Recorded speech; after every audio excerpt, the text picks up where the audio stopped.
Iran's Revolutionary Guard on Saturday acknowledged that it accidentally shot down the Ukrainian jetliner that crashed earlier this week, killing all 176 aboard, after the government had repeatedly denied Western accusations that it was responsible. The plane was shot down early Wednesday, hours after Iran launched a ballistic missile attack on two military bases housing U.S. troops in Iraq in retaliation for the killing of Iranian General Qasem Soleimani in an American airstrike in Baghdad.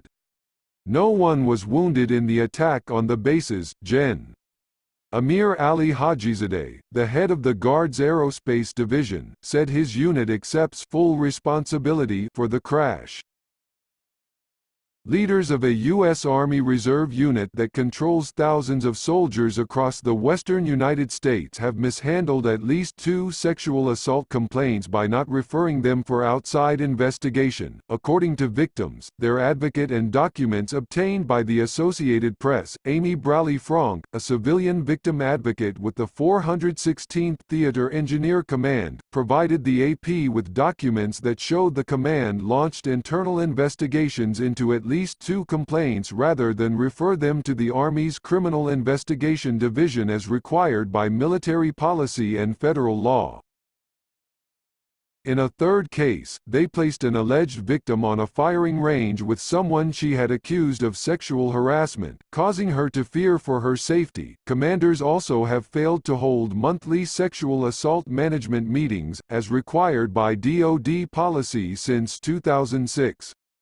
And they ran the company without a sexual assault response coordinator for nearly a year and suspended Braley Franck after she alerted the Army to the internal investigations. She said, "I can't with a clear conscience say, oh, yeah, report your sexual assault. We'll take care of you," Braley Franck said. The 416th spokesman, Jason Proseus, said Army Reserve leaders take sexual misconduct seriously.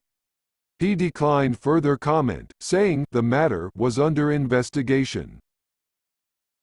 He didn't explain what matter was under investigation or by whom. The Army Reserve Strategic Communications Chief Spokesman, Lieutenant Colonel Simon Flake, said the Reserve doesn't want to compromise the investigation or influence the outcome by commenting further. The Illinois-based 416th Theater Engineer Command provides technical and engineering support for U.S. military forces. It serves as headquarters for nearly 11,000 soldiers in 26 states west of the Mississippi River. Braley Franck said she has discovered multiple sexual assault administrative shortcomings and policy violations since she joined the 416th in February 2019 as a victim advocate. Her duties include supporting victims and connecting them with services. She said the division went 10 months without a sexual assault response coordinator. Such coordinators ensure victims receive services such as medical care and counseling, help victims navigate the military criminal justice system, and oversee victim advocates. No one held a sexual assault management meeting during her tenure until this month, even though the DoD has required such meetings to be held monthly since 2006 to ensure a coordinated response and that victims are protected and can access services. She said she has learned of at least 2 instances in which 416th commanders improperly initiated internal sexual assault investigations. Federal law and Department of Defense policy require that commanders refer sexual assault complaints to criminal investigators in their respective branches. That's intended to prevent commanders from brushing aside allegations involving their own people and to ensure that experienced investigators handle cases, said Rachel Van Landingham, a retired U.S. Air Force lieutenant colonel who teaches national security law at Southwestern Law School in Los Angeles. Commanders who don't follow proper channels can face reprimand, removal from command, or a court-martial. Van Landingham said, internal sexual assault investigations cost the Wisconsin National Guard's top commander his job in December. Governor Tony Evers demanded Gen.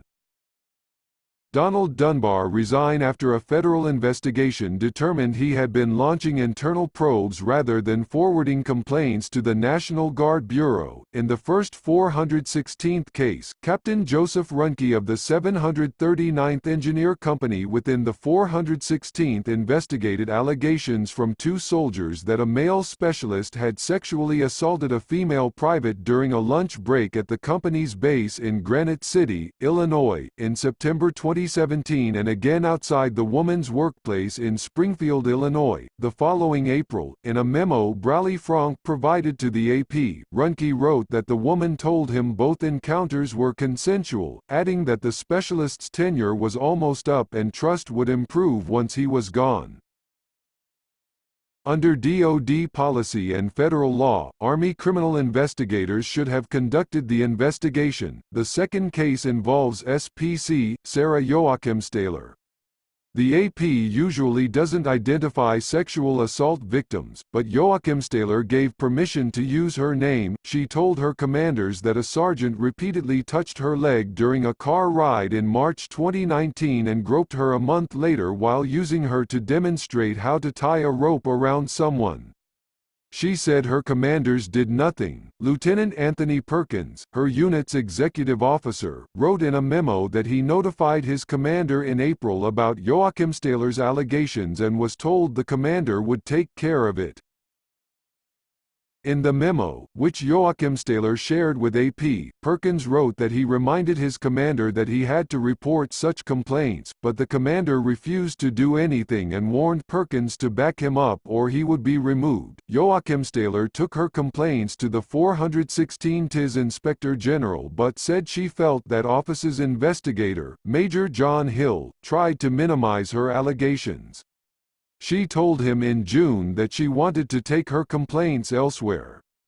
Hill sent Braley Franck a memo later that month asking her to initiate an investigation, a violation of the DoD's ban on internal investigations. Braley Franck referred both the third-party and Joachimsthaler cases to the Army's Criminal Investigations Division in June. A judge advocate ultimately concluded there was no probable cause to believe the alleged perpetrator committed an offense in the third-party case. Braley Franck said Joachimsthaler's case is still under SID investigation. Christopher Gray, a spokesman for the Army's Criminal Investigation Command, said in a statement that he couldn't comment due to an ongoing investigation. He didn't elaborate. Braley Franck was suspended on November 20. Colonel Gregory Toth wrote in a memorandum that she may have violated the Code of Ethics for victim advocates. He didn't say how. Braley Franck maintains command's leaders are retaliating against her for referring the cases to SID. Human resource records show that Braley Franck was confronted in May 2019 about various alleged infractions, including improperly contacting the 416 TIS Commanding General, Miyako Shanley, directly to obtain an office, taking on coordinator duties and wearing skirts that were too short. Braley Franck said she was trying to obtain an office where she could lock up victim files and that she wasn't acting as a coordinator, but was providing advocacy because she was the only one who could, since the 416th had no coordinator when she arrived. She also denied that she wore skirts that were too short. Other documents show that Braley Franck took a call days before her suspension from a private concern that she was being sent to the range for a live fire exercise alongside the subject of her sexual harassment complaint and she feared for her safety. According to a memorandum from another victim advocate who listened in on the call, Braley Franck called the new sexual assault coordinator, Regina Taylor, about the situation. Taylor responded, "Well, I guess we will just wait and see and hope for the best," and hung up. Federal law and DoD regulations say supervisors in a victim's chain of command are required to protect the victim from retaliation and maltreatment. Proseus, the 416 TIS spokesman, didn't respond to an email seeking comment from Taylor.